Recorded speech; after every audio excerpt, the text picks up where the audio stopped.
Azərbaycan sülh istəyir, lakin bu sülh bir tərəfli şərtlərlə mümkün deyil. Xarici İşlər Naziri Ceyhun Bayramov Antalya Diplomatik Forumunda Ermənistanla sülh danışıqlarının real vəziyyətini ortaya qoyub. Gedişat göstərir ki, tərəflər eyni masa arxasında əylərsə də hələ də eyni fikirdə deyirlər. Azərbaycan konkret hüquqi zəmin tələb edir, Ermənistan isə prosesə şərtlərlə yanaşır. Sülhə aparan yol isə qarşılıqlı etimaddan keçir. Bu etimadın yaranıb-yaranmaması gələcək addımlardan asılıdır.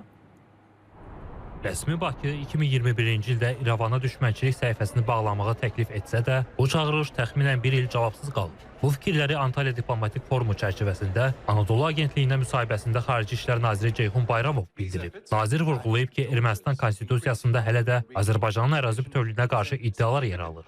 Belə olduğu təqdirdə sülh sazişinin imzalanması mümkünsüz. Ona görə Ermənistan Respublikasının ana yasasına dəyişikliklərin edilməsi bu labüd şərtdir. Biz israrla həmin Minsk qrupunun ləğv olmasını Ermənistandan tələb edirik və bunu gözləyirik. Hesab edirik ki, sülh sazişinin imzalanması yolunda əsas iki amil, hansıların ki, həlli önəmlidir, mən qeyd etdiklərimdir və burada təbii ki, belə demək olarsa, top Ermənistan tərəfindəndir.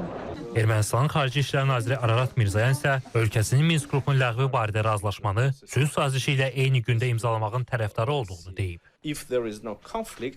Əgər burada münaqişə yoxdursa, o zaman Minsk qrupuna da ehtiyac yoxdur. Biz Minsk qrupunun ləğvinə dair sənədlə sülh sazişini eyni gündə imzalamaq istəyirik. Konstitusiya məsələsinə gəldikdə, hazırda bu məsələdə labüd təminatlar mövcuddur. Azərbaycanın ərazi bütövlüyünün tanınması sülh sazişində də yer alacaq.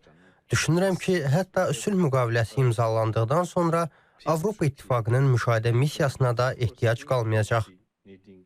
Ekspertlərin fikrincə Azərbaycanın irəli sürdüyü iki şərt də elə sülh sazişinin əsasını təşkil edir.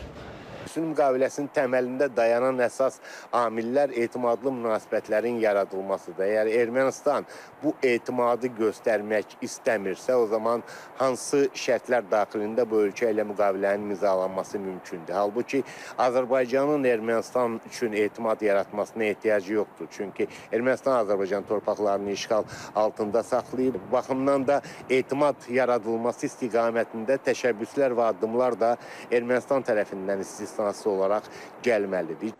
Siyasi şərhçilər deyir ki, İrəvanın Minsk qrupu ilə bağlı istəyi prosesi ləngitməyə hesablanıb. Fəaliyyəti müddətində Minsk qrupu münaqişəni dondurmağa çalışıb. İndi də Avropa İttifaqı müşahidə missiyası oxşar təlimatla çalışır. Belə olan halda sülh sazişindən əvvəl missiyanın fəaliyyətini davam etdirməsi prosesə mənfi təsir göstərəcək. Missiyanın fəaliyyətinə biz nəzər saldıqda görərik ki, təxminən 2 il yarımdır fəaliyyət göstərirlər.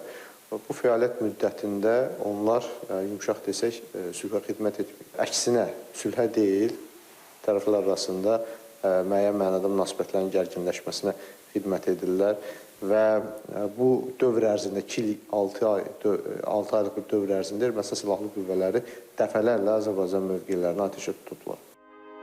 Ekspertlər hesab edir ki, konstitusiyasında və dövlət atributlarında həm Azərbaycana, həm də Türkiyəyə qarşı ərazi iddialarından imtina etməməsi İrəvanın danışıqlarda səmimi olmadığını göstərir. Üstəlik, İrəvan 5 il əvvəl razılaşdırılan Zəngəzur dəhlizinin açılması və Azərbaycana məxsus 4 kəndin qaytarılması ilə bağlı öhdəliklərdən hələ də yayınır. Bu isə Ermənistanın sülh sazişindən irəli gələn tələbləri də eyni laqeydliyi göstərəcəyini deməyə əsas verir.